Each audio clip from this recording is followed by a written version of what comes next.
I am the Christ Crusader, and welcome to Real Life. Today's story, my dear listener, is titled The Waters of Disputes. And I pray that as you hear, you will listen unto wisdom. The sun hung lazily in the sky, its golden fingers stretching over the village square. Elders draped in wisdom and choral beads. Before them, a young prince stood tall, his muscles taut with the weight of destiny. The gods do not whisper without purpose. The oldest among them intoned, his voice like the rustling of ancient scrolls. A storm brews, and you, Okechi, are either the shield or the shattered pots. The murmurs of the crowd were a mixture of awe and doubt.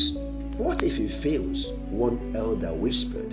Then the gods have chosen poorly, another replied, shaking his head. Okechi met their gaze with a smirk.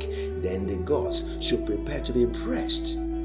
The gods have blessed us with a Ife stream. The oldest among them began. His voice cracked like old parchment, but blessings like palm wine can turn bitter when men fight over the cup. A murmur rippled through the crowd. The people of Alocha, their neighboring village, had laid claim to the stream, saying the water belonged to them alone.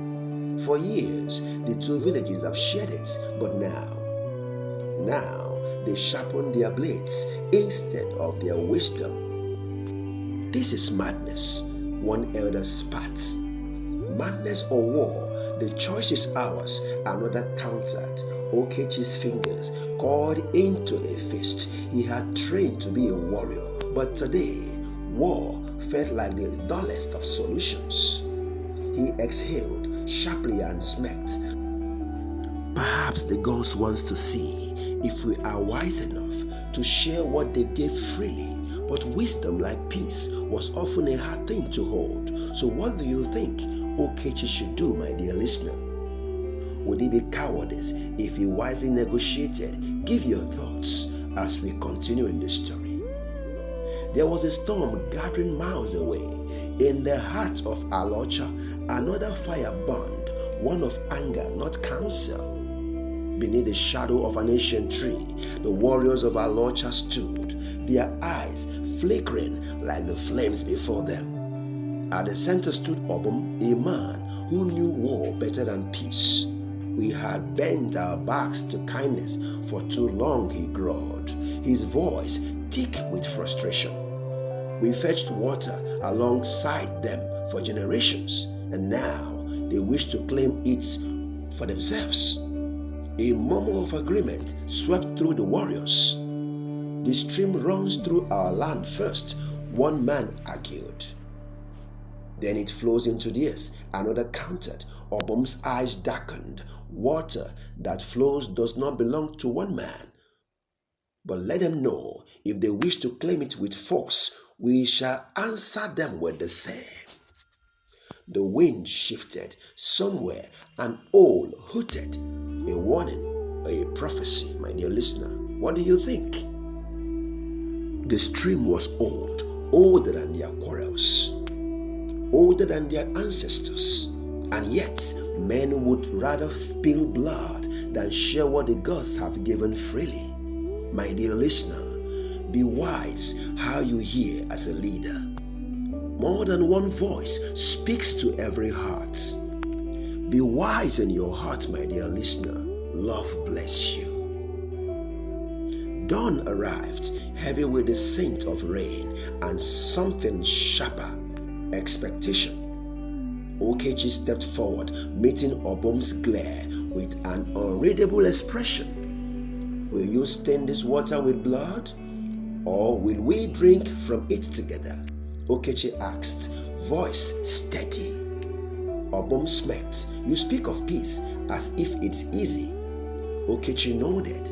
Because war is far too predictable. Men fight, men die, and stream keeps flowing. Tell me, Obum, will you fight the river itself?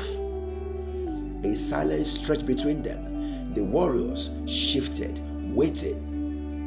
And then Obum chuckled. It was not the laugh of a man surrendering, but of one seeing reason where he had least expected it. Perhaps the ghost wants to see if you are wise enough to share. He mused, echoing words spoken miles away. The tension broke like a fever. Spears were lowered, shoulders relaxed. The river, as if sensing its own salvation, rippled under the golden sun, reflecting the faces of men who had chosen wisdom over war.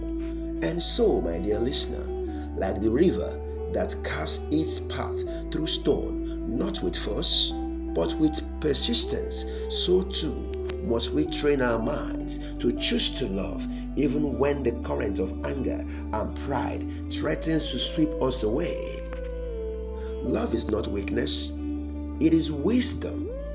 It is the choice to build instead of destroy, to heal instead of wound. In the end, the greatest victories are not won by the sharpness of a blade, but by the strength of hearts that chooses love again and again. My dear listener, we need to become like the Christ in mindset. The whole world needs this now more than ever. Please choose love always.